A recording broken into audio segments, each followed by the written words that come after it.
Hello friends, Susmita ওয়ার্ল্ডে আপনাদের স্বাগত। আজ আমি আপনাদের কাছে একটা সম্পূর্ণ নতুন রেসিপি নিয়ে হাজির হয়ে গেছি।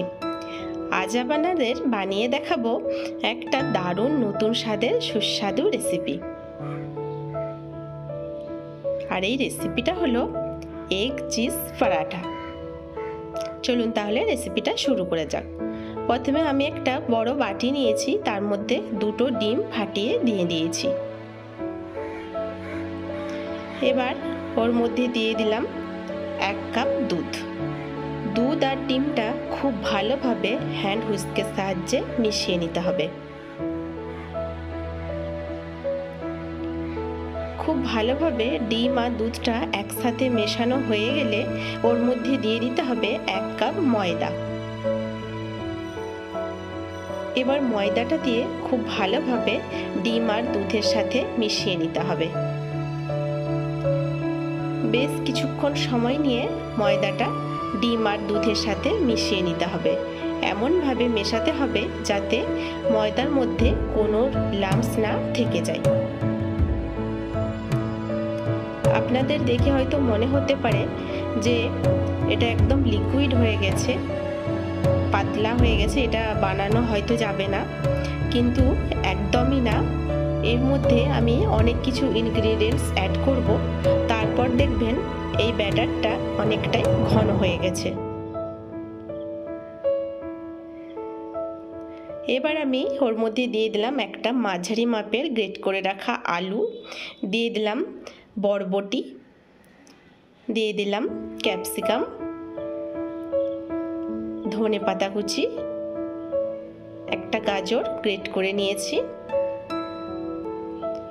1 চামচ কাঁচা লঙ্কা কুচি, ঝালটা আপনারা আপনাদের স্বাদ অনুযায়ী দেবেন, স্বাদ মতো লবণ আর 1/2 চামচ বেকিং পাউডার। সমস্ত সবজি আমি 1/2 কাপ করে অ্যাড করেছি। এবারে আমি সব কিছু খুব ভালোভাবে মিশিয়ে নেব। সমস্ত সবজি দিয়ে ব্যাটারের মধ্যে খুব ভালোভাবে মিশিয়ে নিতে হবে। দেখুন ব্যাটারটা আগের থেকে অনেকটাই ঘন হয়ে গেছে। ঠিক এই রকম কনসিস্টেন্সিতে ব্যাটারটা রেডি করে নিতে হবে। আমি একটা ননস্টিকের প্যান নিয়ে নিয়েছি, ওর মধ্যে আমি 1 টেবিল চামচ সাদা তেল ব্রাশ করে দিয়েছি।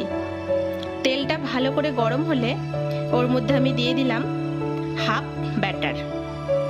প্রথমে অর্ধেকটা ব্যাটার ফ্রাইং প্যানে দিয়ে একটা স্প্যাচুলার সাহায্যে ভালোভাবে ছড়িয়ে দিতে হবে। এবার ওর উপরে দিয়ে দিয়েছি গ্রেট করে রাখা চিজ। এখানে অনেকটা পরিমাণে চিজ ব্যবহার করেছি।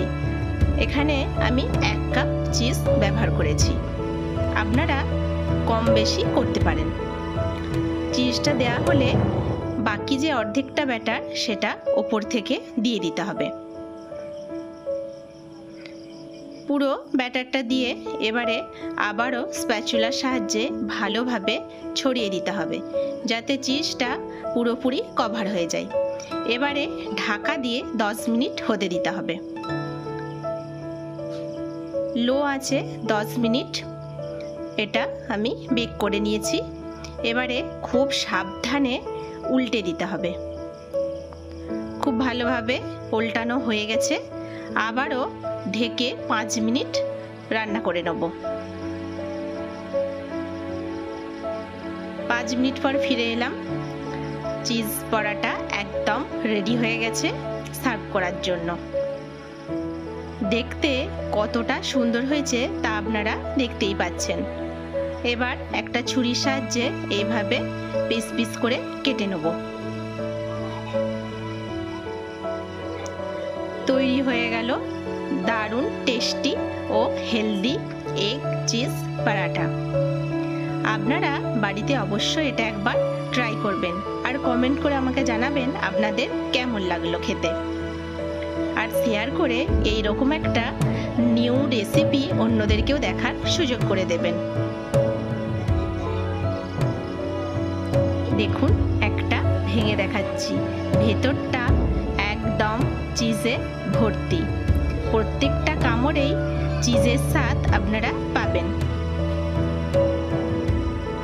আর এটা খেতে যে দারুণ সুস্বাদু সেটা আর বলে বোঝাতে হবে না।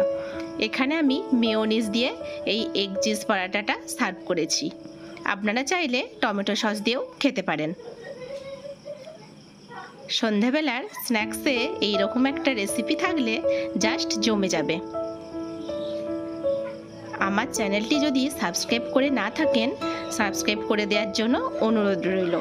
সকলেই ভালো থাকবেন, সুস্থ থাকবেন। বাই।